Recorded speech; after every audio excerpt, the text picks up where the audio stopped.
Voilà, bonjour et bienvenue sur l'espace de la mécanique, sur l'espace Facebook de la mécanique universelle, le site qui développe l'idée selon laquelle l'humanité progressivement évolue vers son ultime perfection. C'est notre but souterrain, notre but inconnu, notre mission, la mission que dont nous ignorons encore l'existence, mais que nous réalisons sans le savoir. Et ce, depuis que nous nous sommes distingués des autres primates, depuis que nous avons pris notre autonomie en tant qu'humanité. Un groupe humain s'est décalé peut-être génétiquement. Bon, c'est flou cette période du moment où on s'est séparé des lois de la nature pour commencer à les transformer en lois de la culture, parce que ce sont les lois qui régissaient, les lois basiques qui régissaient la vie de nos cousins et nos ancêtres primates naturels, chimpanzés ou voilà, bonobos, je ne sais pas de quel type nous étions, mais enfin, dans cette où on pourrait s'apparenter à tel type, on fonctionnait avec des lois instinctives qui géraient entièrement notre façon de nous comporter, de nous organiser en société, etc. Un principe de domination, un dominant, un système dominant, des subordonnés qui cherchent à renverser ce dominant, etc. Puis, à un certain moment, ils y parviennent. Les nouveaux dominants plus jeunes, plus énergiques, etc., prennent le pouvoir. Et puis, on avait une structure sociale de telle façon, on s'occupait des petits de telle façon, etc. Et tout ça, c'est passé au niveau culturel.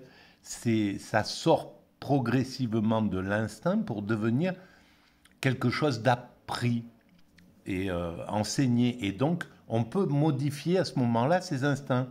Et les instincts qui étaient, on va dire, que l'humanité devait faire évoluer, comme l'instinct d'agressivité, par exemple, de se bagarrer, eh bien, en passant au niveau culturel, on peut interdire, on peut poser des lois, on peut modifier donc le caractère et l'instinct de l'homme grâce à cette évolution. C'est ça qui est extraordinaire en fait. C'est grâce à ça qu'on peut arriver à faire que l'homme ne soit plus un loup pour l'homme. Alors il l'est encore. Au bout de quelques centaines de milliers ou presque millions d'années d'évolution. Mais on voit qu'on arrive vers la concrétisation. On commence à avoir, on a tous les moyens en réalité de faire que l'homme devienne totalement fraternel. C'est évident que la psychologie, par exemple, si au niveau planétaire, dans chaque école, si chaque être humain, quand chaque être humain aura l'obligation et la possibilité de passer par un système éducatif important, dans ce système éducatif qui pourra détecter les enfants qui peuvent avoir un problème, qui sont maltraités, etc.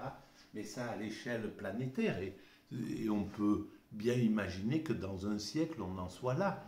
À mon avis, même si on met beaucoup de temps à évoluer, mais on sait maintenant que on peut bousculer cette évolution, comme on l'a fait avec au tout début du Covid. Ben voilà, dans une grande partie de l'humanité qui était sous la prise de,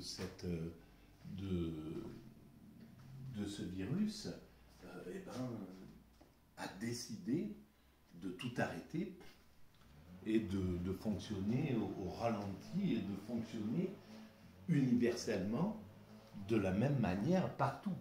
Donc on a vu, on a pratiqué en fait, on a fait l'expérience de la possibilité de travailler pratiquement universellement. Il n'empêche que ça n'a pas été compris par la subtilité, le sens de ce travail-là. Il n'a pas été compris. Et malheureusement, j'ai déjà écrit j'avais écrit l'importance du virus dans l'évolution de l'humanité, sur la mécanique universelle justement. Il y a 20 ans, 20 et quelques années, quand au tout début de la mécanique universelle, il y a un chapitre sur mon site, mécaniqueuniverselle.net, qui traite du virus, de l'importance du virus.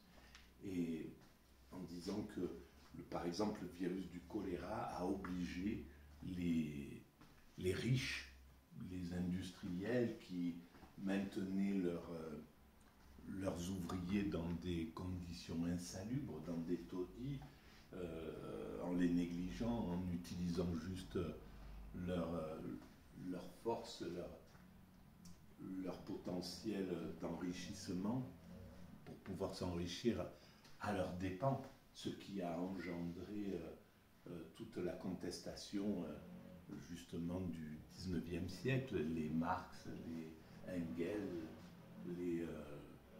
voilà, toute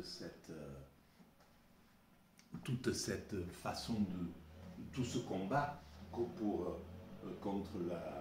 ces abus. Eh bien, les riches, parce qu'ils étaient touchés eux-mêmes par le choléra, ont été obligés de s'occuper d'assainir les taudis, les endroits de leur ville, à Londres, à Paris, etc. Et donc, de rendre la ville plus propre et donc de s'occuper de ceux dont ils ne voulaient pas s'occuper. Et donc, le virus a un sens. C'est parce que et surtout l'Occident, hein, c'est surtout l'Occident, parce que nous n'avons pas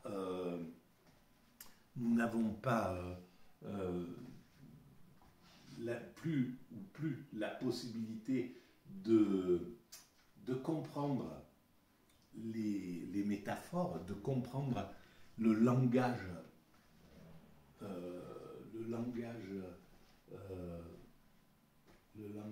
en dessous le langage inapparent des choses, que nous comprenons pas le sens de ce virus, de ce nouveau virus. Peu importe qu'il soit apparu spontanément, qu'il sorte d'une mauvaise manipulation, qu'il sorte d'une perversion, peu importe, on ne le sait pas pour l'instant. L'avenir le saura évidemment, mais éclairera ce qui s'est réellement passé derrière cela. Mais en tout cas, le résultat est que ce virus a obligé l'humanité d'un seul coup à fonctionner universellement. Et cette expérience-là, on n'en mesure pas encore l'importance, la portée. Donc, le virus, en fait, entre autres, hein, mais le virus est un partenaire de l'évolution de l'humanité, comme tout le reste. Nous sommes dans une interdépendance absolue. Donc, bien sûr qu'il faut dire on est en guerre contre, etc. Mais enfin, qu'il faut, c'est c'est une absurdité dans la réalité pour quelqu'un qui est spirituel, qui pense qu'il y a un principe créateur de cette pure merveille qu'est la création. C'est hallucinant de perfection, cette création, la façon dont l'univers s'est construit, dont la Terre s'est construite, dont la vie s'est construite, dont la vie est apparue. Enfin bref, c'est une pure... c'est extraordinaire de perfection. Et donc ça suggère quand même qu'il y a une sorte d'intelligence malgré tout derrière tout ça, même si c'est le monde matérialiste, occidental, rejette en bloc cette chose-là et veut surtout ne pas penser à ça en fait. C'est pas qu'il argumente pour dire non, il n'y a pas Dieu, il n'y a pas de principe créateur, mais derrière il n'y a pas d'argumentation réelle. On cherche pas, il ne cherche pas à creuser, à se dire mais comment, pourquoi ça serait arrivé, pourquoi il y a quelque chose plutôt que rien, etc. C'est un dogme, tout simplement. Dieu n'existe pas, il n'y a pas Dieu, etc. etc. Et ça suffit à leur conscience, à leur réflexion. Et donc, ce virus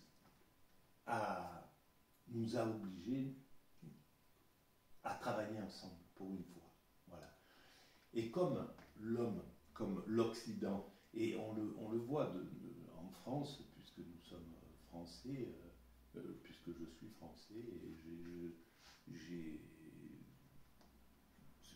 on a un chef d'État qui a géré cette crise, et qui l'a gérée en disant on est en guerre, etc. Et en fait, on ne devrait pas prendre ce virus sous cette forme-là. Évidemment, il faut le combattre, mais il faudrait avoir le respect de l'ennemi d'une certaine manière, le respect de l'autre, le respect de l'adversaire, comme on peut le retrouver au rugby.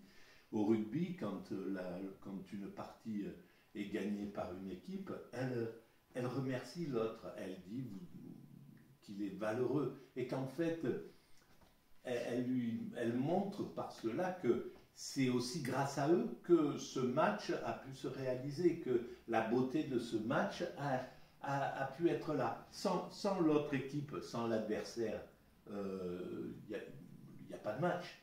Donc en fait, et c'est peut-être le problème de cette vision qu'on a au football, qui est basée plutôt sur quelque chose sur la façon primitive de l'être humain dans son combat.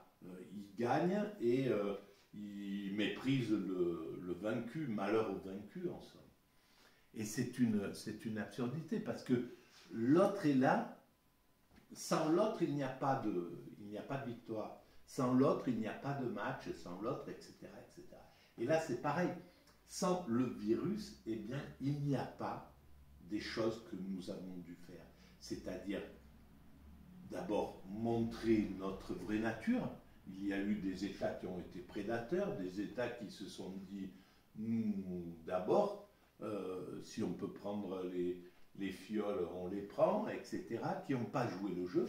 Il y a eu les États qui se sont montrés, mais ça, comme nous sommes du côté des vainqueurs, nos médias sont du côté des vainqueurs également, et donc n'ont pas l'objectivité pour pouvoir dire oui, l'Occident, à un certain moment, cette partie de l'Occident s'est mal comportée, cette partie-là de ce qu'on appelle nos adversaires, au contraire, se sont bien comportés, ont donné du produit un peu partout, etc., ont montré leur générosité, ont montré leur véritable nature, et là, on a des médias qui sont post-coloniaux et qui correspondent aux médias qui correspondent à nos dominants, hein, qui sont achetés par nos dominants et donc qui parlent comme nos dominants, qui sont belliqueux comme nos dominants dominants qui sont pro-guerre comme nos dominants, qui sont méprisants vers les autres, les pays émergents ou ceux qui veulent, qui cherchent à aller vers plus d'égalité sur cette planète, etc.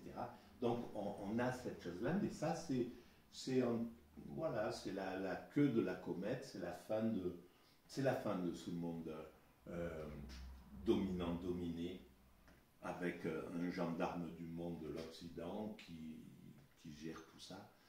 Ça prendra du temps parce qu'il y a une sorte de rémanence dans l'évolution de l'humanité. C'est pas quelque chose. On sait que c'est ce qu'il faut, mais le temps que ça se mette tout en place et que ça soit réalisé, ça prend des décennies par rapport à un changement d'un individu. Un individu, il peut prendre conscience que son comportement n'est pas bon.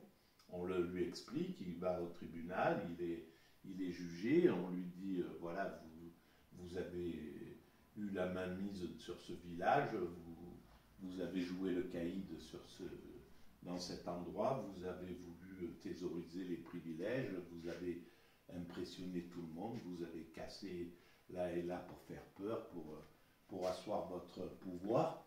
Maintenant, c'est fini. Est-ce que vous comprenez que c'est quelque chose qui est terminé, que vous devez cesser, ou bien on vous enferme, etc.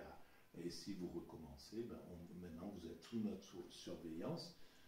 Si vous acceptez de changer de comportement, alors là, par exemple, un être humain, il peut changer du tout au tout, brutalement, en un jour, en une semaine, voilà. Mais l'humanité, c'est la même chose, elle peut commencer à prendre conscience, mais ça se passe sur plusieurs décennies. Et c'est ce qui fait qu'on a l'impression que les choses ne changent pas. Là, je suis un petit peu en relation avec quelqu'un qui écrit sur ses vidéos, sur les vidéos, qui met un commentaire, et sur son commentaire, il y a l'idée que l'humanité court à sa perte, évidemment. Et c'est ce qu'on a, on a vraiment cette impression, et c'est clair, et c'est ce qui nous donne encore plus d'énergie à combattre cette évolution, cette régression, ce moment de régression de l'humanité. Et on le combattra et on en viendra à bout, comme l'ensemble humain est venu à bout du nazisme dans les années 40. Voilà. Tout le monde s'est liqué pour pouvoir expulser en fait ce point de violence, de souffrance qui était engendré par ce groupe humain qui étaient les nazis, les fascistes, etc. Bon, bref. Voilà. Alors donc, il est important d'apprendre à lire le langage du vivant, le langage inconscient du vivant. Par exemple, le virus du sida a obligé l'humanité à regarder des communautés qu'elle ne voulait pas regarder, qu'elle méprisait, qu'elle maltraitait, par exemple la communauté homosexuelle, la communauté des toxicomanes, la communauté, etc. Donc c'était quelque chose, elle ne voulait pas s'en occuper. Et en fait, c'est malheureux, mais c'est quelque chose que nous devons dépasser si nous voulons, et nous dépasserons, que nous dépasserons. Mais bien souvent, l'être humain, comme l'humanité, ne corrige son comportement que devant l'accident. Voilà, on néglige quelque chose, on boit trop, par exemple. Bon, on voit bien qu'il y a ça, mais on dit demain, je m'en occuperai demain. J'ai pris conscience du problème, je sais que ça existe, mais plus tard, je m'occuperai de ça. Plus tard, je ferai telle chose et je rectifierai le tir. Et en fait, jusqu'au moment où on est le nez devant le problème, voilà, il dit tiens, j'ai mal j'ai toujours mal ici, là, docteur, qu'est-ce qui se passe? Eh ben, vous avez un problème là, au foie et il faut que, voilà, vous avez, c'est le dernier avertissement que vous avez. Ce symptôme vous révèle quelque chose et là maintenant, c'est soit vous êtes obligé d'arrêter, voilà. Eh ben, ce virus a contraint l'humanité à voir et à s'occuper correctement, un peu mieux, disons. Parce qu'en fait, comme ils ne comprennent pas le langage, si on était dans un système qui comprend le sens des choses, le sens donc spirituel en fait, c'est ça, parce que c'est le manque de spiritualité qui fait que l'État ne peut pas dire, bon, le virus du sida est là pour nous dire, regardez, vous vous occupez pas de cette communauté, vous vous occupez pas de ce groupe humain, vous négligez tout ça. Et là, c'est pareil avec le virus du Covid. Voilà ce que je vous réclame en tant que virus, voilà ce que je vous engage à vivre. Et ça, on n'est plus capable de le penser sous cette forme-là, que le virus nous parle. Mais pourtant, on devrait le penser puisque on a le même truc avec nos symptômes. Si on a un symptôme, si on mange trop et qu'on grossit et qu'on arrive, qu'on développe telle maladie, c'est un symptôme. Et là, c'est le corps qui nous parle directement en réalité. On ne comprend pas que, on ne veut pas l'admettre comme un langage, mais parce qu'on n'est pas assez, on a perdu notre côté spirituel. Et c'est là où nous devons aller réécouter les civilisations anciennes. Nous devons l'Occident doit aller écouter, doit se remettre à écouter ses pères, les sociétés traditionnelles qui comprenaient, qui parlaient comme ça, qui connaissaient ce langage, qui étaient d'accord avec ce langage muet du symptôme de la vie. Et donc, on doit se remettre à comprendre, à lire, à comprendre le langage du muet. Et ça, ben, j'ai écrit ça il y a 23 ans maintenant. C'est sur la mécanique universelle, dans le chapitre le langage du vivant. Voilà.